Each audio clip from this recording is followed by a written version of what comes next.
Graça e paz, queridos e amados irmãos. É com muita alegria que estou voltando com mais uma mensagem que encontramos escrita na Bíblia Sagrada, mas que saiu do coração de Deus na direção do nosso coração. Deus falando através do profeta Isaías. 45:22, ele nos diz assim: olhai para mim e sede salvos, vós, todos os moradores da terra. Quando esta palavra veio ao meu coração, primeiro, pensar na salvação do nosso espírito.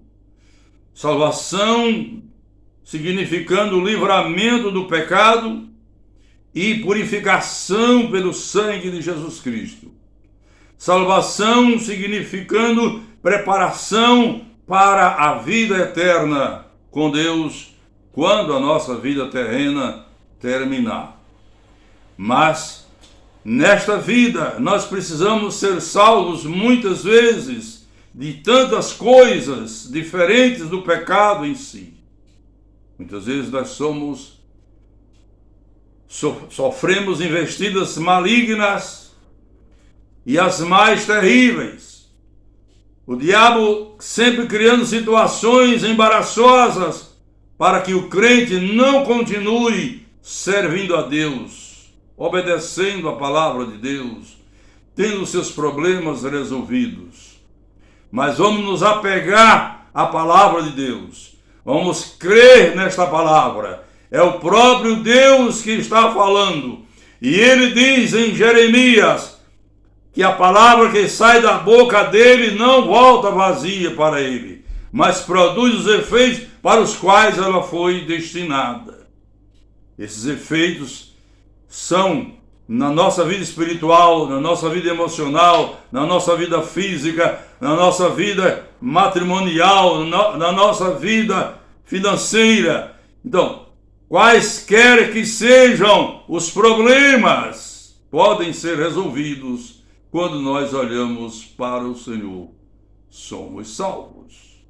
Esta é a palavra que eu gostaria de ministrar ao seu coração. Ouça, receba e experimente a bênção de Deus na sua vida. Quando olhamos para Deus, deixamos de olhar para as nossas dificuldades. Às vezes são enormes. E começamos a nos sentir como se estivéssemos já livres delas, só pela manifestação da glória, da presença de Deus nas nossas vidas. O Senhor nos dá a capacidade de esperar que a solução chegue sem estarmos padecendo, sem estarmos aflitos, angustiados. Apenas temos um problema que já entregamos nas mãos de Deus e Deus está tratando disso. E seguimos em frente. Nada de olhar para baixo, nada de olhar para trás, nem mesmo para os lados, olhando para cima, olhando para o Senhor, e dele alcançaremos toda a solução. Quando olhamos para as nossas dificuldades, a nossa fé desfalece. Quando olhamos para Deus, a nossa fé é fortalecida. De toda maneira, nós só ganhamos quando olhamos para Deus. Quando olhamos para Deus, a nossa fé é fortalecida. A nossa tendência natural é olharmos para nós ou para coisas humanas ou terrenas. Enquanto assim agimos, não temos solução para o problema. Não temos salvação para nada. Mas quando deixamos de olhar para tudo isso e olhamos para o Senhor, e somente para Ele, e diretamente para Ele, a solução muitas vezes chega antes do tempo que nós podíamos pensar e imaginar. Deus quer nos tratar com muito amor e com muito carinho. Se o homem soubesse reconhecer o amor de Deus por ele, todo ser humano estaria voltado para Deus, estaria olhando para Deus, estaria servindo a Deus estaria buscando salvação para a sua vida espiritual e para a sua vida em todos os aspectos. Infelizmente, a incredulidade tem predominado na vida da maioria. Mas aqui estamos nós, hoje, para falarmos sobre esse tema, olhar para o Senhor a fim de alcançar salvação. Muitas vezes oramos olhando para os nossos méritos ou para os nossos deméritos. Há pessoas que têm complexo de superioridade. Essas se acham cheias de merecimento. E outras têm complexo de inferioridade e só olham para a sua falta de mérito, sua falta de merecimento e perdem a coragem de orar por não conseguir acreditar que Deus vai dar ouvido. Quem sou eu para Deus olhar e me atender? A salvação de Deus só é alcançada pela fé. E para termos esta fé, precisamos olhar para Ele, fitarmos nele com o nosso olho espiritual, o olho da fé. Queridos, em Lucas 18, Jesus fala sobre o modo de orar de um fariseu e o modo de orar de um publicano, um cobrador de impostos em Israel. O fariseu orava dizendo: ó Deus, eu te agradeço porque não sou como demais homens, pecadores, injustos. E começava a apresentar para Deus as suas virtudes. Enquanto isso, o publicano ao lado batia no peito e orava dizendo: Deus, tenha misericórdia de mim, pecador. E Jesus disse que esse publicano voltou para casa salvo e o fariseu não. Porque o fariseu olhou para ele, suas virtudes, se achou tal. O publicano reconheceu os seus defeitos, suas falhas, seus pecados e olhou para Deus e pediu socorro. Se formos olhar para o que aconteceu na hora que Jesus estava sendo crucificado, 2 ladrões, 2 criminosos também crucificados, um à direita e outro à esquerda de Jesus. A princípio os 2 blasfemavam. Não diz que é santo? Por que está aqui no lugar dos pecadores? De repente um teve uma visão diferente. Olhou para Jesus e viu nele um santo. Viu nele aquele que era Senhor, era Deus, e estava sendo crucificado por causa da incredulidade daqueles que o condenaram à morte. E apelou: Senhor, lembra-te de mim quando entrares no teu reino. E Jesus disse para ele: hoje estarás comigo no paraíso. Poucas palavras, um terrível pecador, mas só porque olhou para Jesus e viu nele a divindade, viu nele santidade, viu nele a capacidade de salvá-lo, apelou. E Jesus respondeu muito mais rápido do que ele podia pensar. Ele disse: quando entrares no teu reino, lembra-te de mim. Portanto, esta palavra de Deus, quando oramos olhando para as dificuldades e ou para as nossas virtudes, a nossa fé não flui e por isso Deus não nos atende. Você observou que ao orar a Deus não podemos olhar para as nossas virtudes, nossos méritos, nem podemos olhar para as nossas dificuldades ou para a nossa falta de merecimento. Temos que olhar para Ele e somente para Ele. E vamos alcançar solução para todo e qualquer problema. E vamos alcançar mais do que isso. Nós vamos alcançar a salvação de Deus para o nosso espírito. Vamos alcançar o perdão de Deus para os nossos pecados. Vamos alcançar o direito à vida eterna.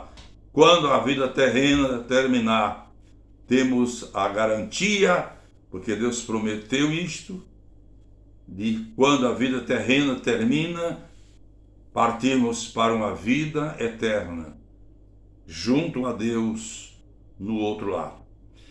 Quando oramos olhando para Deus, vemos em Deus o seu amor, a sua bondade, a sua misericórdia.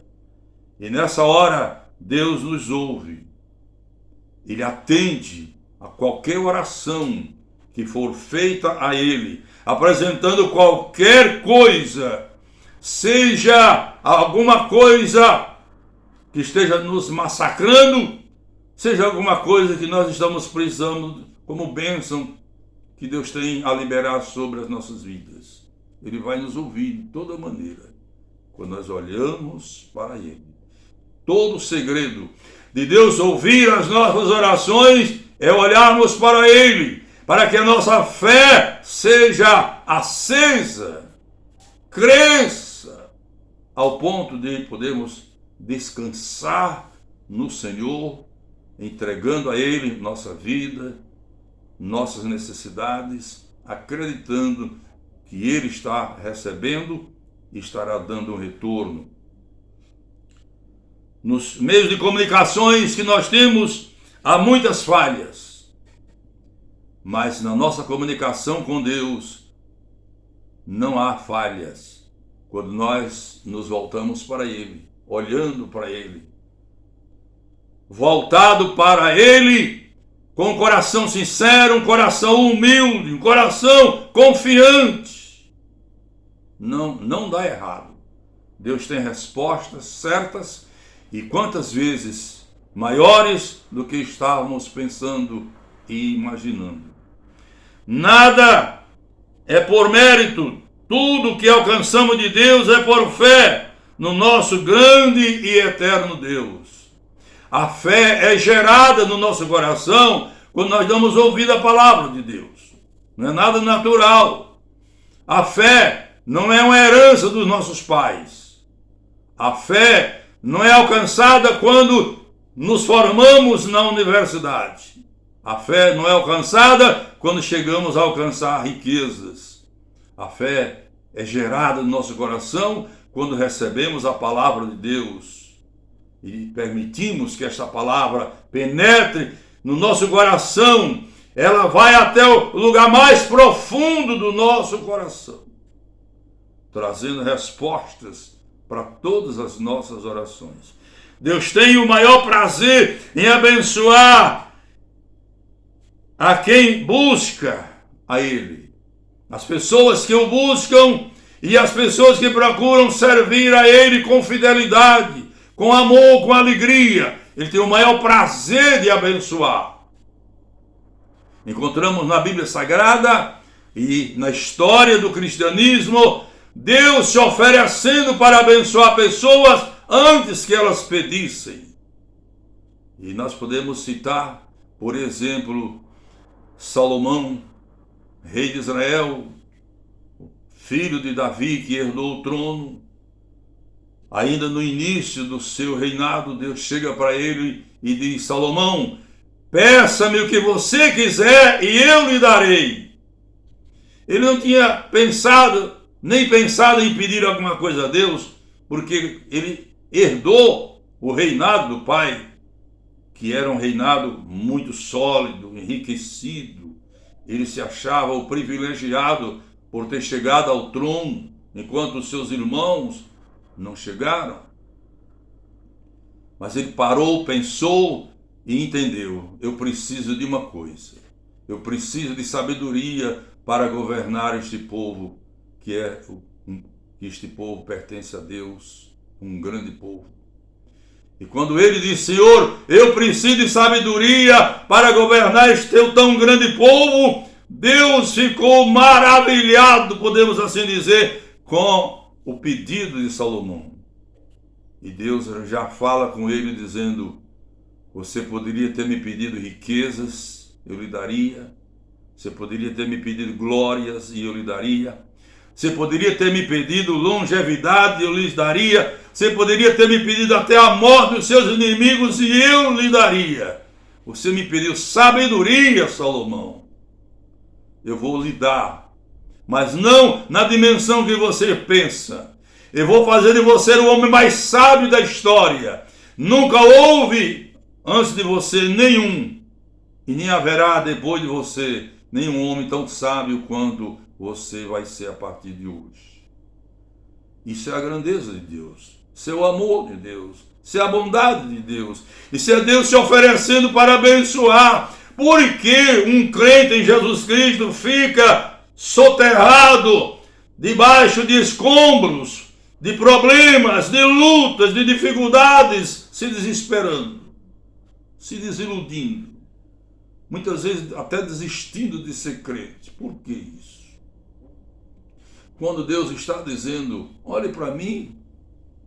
No Salmo 37:5, o Senhor diz assim: entrega o teu caminho ao Senhor, confia nele e o mais ele fará.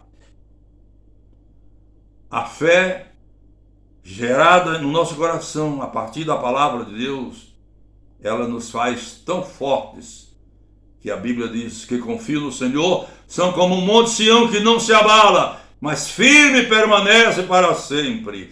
Venham os vendavais que vierem, venham terremotos, o crente permanece firme e fiel, servindo ao Senhor. Deus tem o maior prazer em abençoar aqueles que o buscam. Quem é fiel a Deus nem precisa insistir muito com Deus pedindo o que precisa. Às vezes uma palavra só, Deus já está atendendo. Isso também depende muito do nível de comunhão que nós temos com o nosso Deus. Mas se insistirmos um pouco mais com a nossa oração, acreditando no amor, na bondade, no poder de Deus, Ele vai atender. Quando Deus não nos atende mais depressa, com toda certeza, não é porque não queira ou porque não esteja nos ouvindo. Ele está nos provando, prova a nossa fé, prova a nossa perseverança. E logo mais Ele chega com a solução e sempre nos oferecendo, nos abençoando com algo muito maior do que aquilo que estávamos pedindo ou pensando. Salmo 91 inteiro diz que o que acontece com o crente que vive na presença de Deus, aquele que habita no esconderijo do Altíssimo e consegue descansar à sombra do Onipotente, e é capaz de abrir a sua boca para declarar que o Deus do céu é o seu Deus. O seu Deus não é um ídolo. O seu Deus não é uma imagem fabricada pelo homem. O seu Deus é o Deus do céu. Deus se agrada tanto desse tipo de declaração. E aí vem uma série de promessas no Salmo 91 para aqueles que confiam no Senhor, para aqueles que buscam a face do Senhor, para aqueles que assumem compromisso com Deus, que fazem aliança com Deus.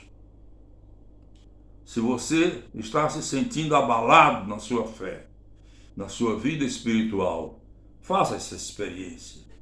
Se volte para Deus, busque a sua face, busque a sua presença, coloque a sua causa e você há de experimentar o grande milagre de Deus, a grande bênção de Deus. Leia todo o Salmo 91 e você verá quantas promessas de Deus estão escritas neste Salmo. As palavras do Salmo 91, como as palavras de todos os livros da Bíblia, as palavras que Deus falou. Na Bíblia Sagrada nós temos palavras de Deus, palavras de homens de Deus, palavras de pecadores, tem palavras até ditas pelo diabo. Ficaram escritas porque Deus mandou escrever para ensino nosso. Mas Deus está falando aqui sobre a palavra que Ele fala.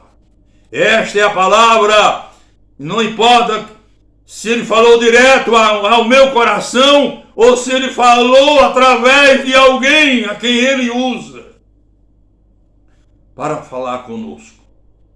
Não importa o meio que Ele utilizou para se comunicar conosco. O que importa é que a palavra seja dele, tenha vindo do coração dele para o nosso coração, para produzir fé, encorajamento, renovação de forças e para trazer soluções para as nossas dificuldades. Deus até se oferece para abençoar a crentes fiéis, assim como fez com Salomão, assim como fez com tantas outras pessoas. Se formos falar aqui de José do Egito, nós vamos tomar mais tempo do que podemos tomar nesta gravação. Mas se você ler a Bíblia Sagrada sobre a história de José do Egito, que era um filho amado de um pai fazendeiro, mas os seus próprios irmãos, por inveja, venderam seu irmão como escravo. E foi levado para o Egito, um outro país, uma outra cultura, outra língua, para conviver com um povo que ele não conhecia. Lá ele foi comprado como escravo e foi trabalhar numa propriedade de um fazendeiro. E naquele trabalho ele sofreu a calúnia, uma difamação, e por isso foi posto em cadeia, foi colocado na prisão. E ficou lá sem amigo, sem advogado, sem dinheiro, sem condições nenhuma de sair dali. E para encurtar a história, o José saiu da cadeia para ser governador do Egito. A época, a maior potência do mundo. A segunda pessoa depois do rei do Egito. Se Deus fez tudo isso na vida de José, é porque ele sabia confiar em Deus. Ele sabia olhar para Deus. Ele sabia colocar os seus problemas para Deus resolver. E Deus permitiu que ele passasse por todos aqueles problemas para crescer, para amadurecer, porque o projeto de Deus era muito grande. José não sabia. Era fazê-lo governador do Egito. Ele não sabia disso. Quando nós somos muitas vezes atingidos por determinadas tribulações, é Deus nos provando. Não temos por que baixar a cabeça ou deixar de acreditar na vitória. Portanto, meus amados irmãos, muita coisa Deus faz atendendo pedidos nossos, e muitas outras Deus faz por interesse dele mesmo. Ele olha para o nosso coração. Quando ele se agrada do nosso coração, ele quer nos abençoar. E ele tem coisas grandes a liberar para as nossas vidas. E muitas vezes, sem que nós saibamos exatamente o que ou de que tamanho será a bênção, o Senhor chega nos surpreendendo com coisas inimagináveis. Assim Deus fez com Noé, fez com Abraão, fez com Davi, fez com Maria, mãe de Jesus, e com tantas outras pessoas. Deus surpreendeu com coisas grandes e firmes que não se abalam nas nossas vidas. As pessoas que são diferentes, as pessoas em si são todas diferentes umas das outras. As pessoas em si, com o tempo, elas vão ficando diferentes. A idade vai mudando até a fisionomia das pessoas, muda o físico, as forças, o ânimo. Deus não muda, Ele é o mesmo, ontem, hoje e eternamente. Deus não envelhece, Deus não perde as forças, Deus não fica limitado. Deus é este grande Deus, sempre foi e sempre será, e isso é eterno. Então, se nós nos voltamos para Ele, nós vamos conviver com Ele e desfrutar das bênçãos dEle por toda a nossa vida, vida terrena e vida eterna, porque os que confiam no Senhor e o seguem, quando termina aqui, não importa os anos vividos aqui, temos um destino eterno para morarmos com Deus, e isso eternamente. Que Deus lhe dê graça, que Deus lhe abençoe, que Deus produza no seu coração esse entendimento, esta confiança, e você possa viver essa vida com Deus, de vitória em vitória. Amado Deus e Pai, dou-te graças pela palavra que o Senhor nos trouxe e que chegou a tantos irmãos, que ela possa produzir nos corações dos que a ouviram a fé que todos precisam, que todos possam de fato buscarem que a solução para tudo que precisam e alcançarem. Em nome de Jesus. Amém.